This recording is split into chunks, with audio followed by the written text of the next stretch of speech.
Assalamualaikum warahmatullahi wabarakatuh. Perkenalkan kami dari kelompok 1 dari Matkul Sosiologi Dakwah yang diampu oleh Bu Andita Rizko.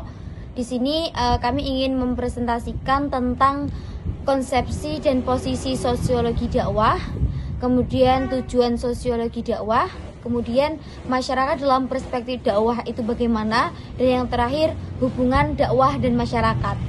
Teman-teman, sebelum kita membahas tentang konsepsi dan posisi sosiologi dakwah, kita lebih baik kita mengetahui tentang definisi sosiologi dakwah itu apa, gitu. Sosiologi dakwah adalah ilmu yang dimana di sini dia mengkaji kegiatan dakwah dengan pendekatan sosiologi, yaitu melihat dakwah itu sebagai proses sosial yang melibatkan interaksi antara dai dan masyarakat. Nah, kegunaannya untuk apa? Untuk memahami serta memecahkan masalah-masalah sosial dalam kehidupan umat ataupun kehidupan sehari-hari gitu. Selanjutnya, konsepsi dan posisi sosiologi dakwah.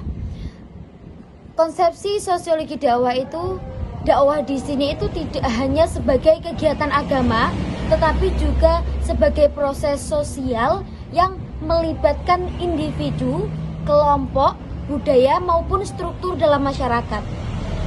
Kemudian posisi sosiologi dakwah itu berada di antara ilmu dakwah dan ilmu sosial, yang dimana di sini itu menganalisis bagaimana sih kondisi sosial yang mempengaruhi dakwah dan bagaimana dakwah ini memberikan dampak pada perubahan sosial gitu.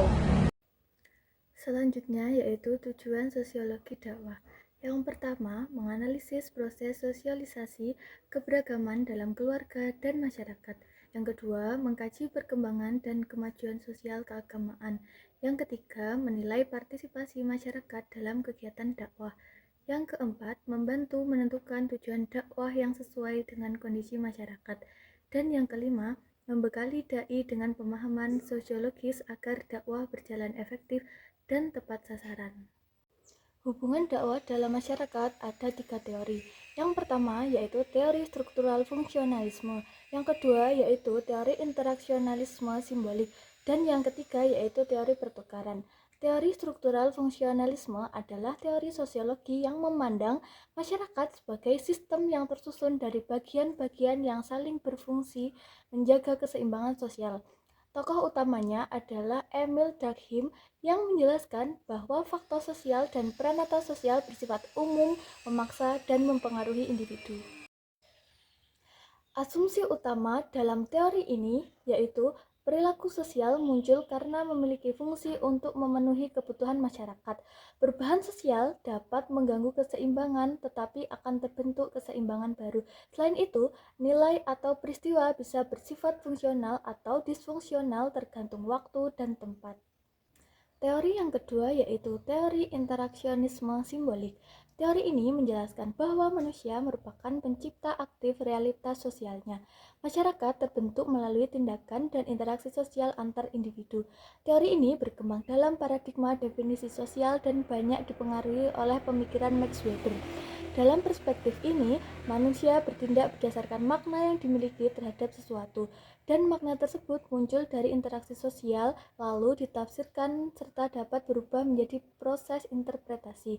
Kehidupan sosial terbentuk melalui komunikasi dan penggunaan simbol-simbol yang dipahami bersama.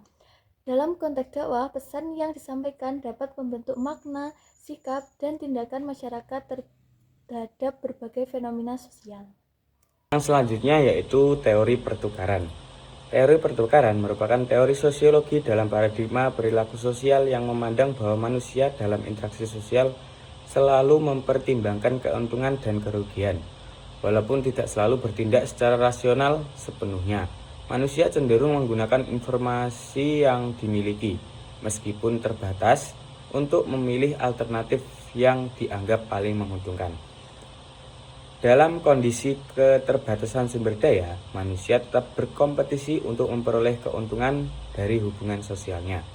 Keuntungan tersebut tidak hanya bersifat materi, tetapi juga dapat berupa manfaat imaterial dan sosial yang diperoleh dari interaksi antara individu dan masyarakat. Yang selanjutnya yaitu perspektif dakwah dalam masyarakat. Perspektif dakwah dalam masyarakat menegaskan bahwa kehidupan sosial dibangun atas nilai dan norma Islam yang menciptakan integrasi. Meskipun keberagaman tetap membawa potensi konflik. Karena itu, pluralitas harus dipahami sebagai rahmat dan individu serta masyarakat saling bergantung satu sama lain. Islam tidak hanya menjamin hak individu, tetapi juga menuntut tanggung jawab sosial atau tafakul istima, berupa solidaritas, kepedulian, dan pengorbanan demi kepentingan bersama. Kualitas terlihat dari kesungguhan menjalankan peran sosial, kepekaan terhadap masalah masyarakat, serta kemampuan meredam konflik. Sementara sikap yang menebar kebencian justru merusak tatanan sosial. Dari makalah yang sudah dijelaskan oleh teman-teman tadi, dapat kita ambil kesimpulan bahwa sosiologi dakwah memandang dakwah sebagai proses sosial yang tidak terlepas dari kondisi budaya, struktur, dan interaksi masyarakat. Melalui pendekatan sosiologis, dakwah dapat disampaikan secara lebih efektif dan tepat sasaran, serta berperan dalam membangun integrasi sosial, membentuk sikap keagamaan, dan mendorong perubahan sosial yang positif dalam kehidupan masyarakat. Oleh karena itu, memahami sosiologi menjadi bekal penting bagi dai dalam menjalankan dakwah di tengah masyarakat yang majemuk. Sekian yang dapat kami sampaikan. Kurang lebihnya kami mohon maaf bila ada kata-kata kami yang kurang pantas.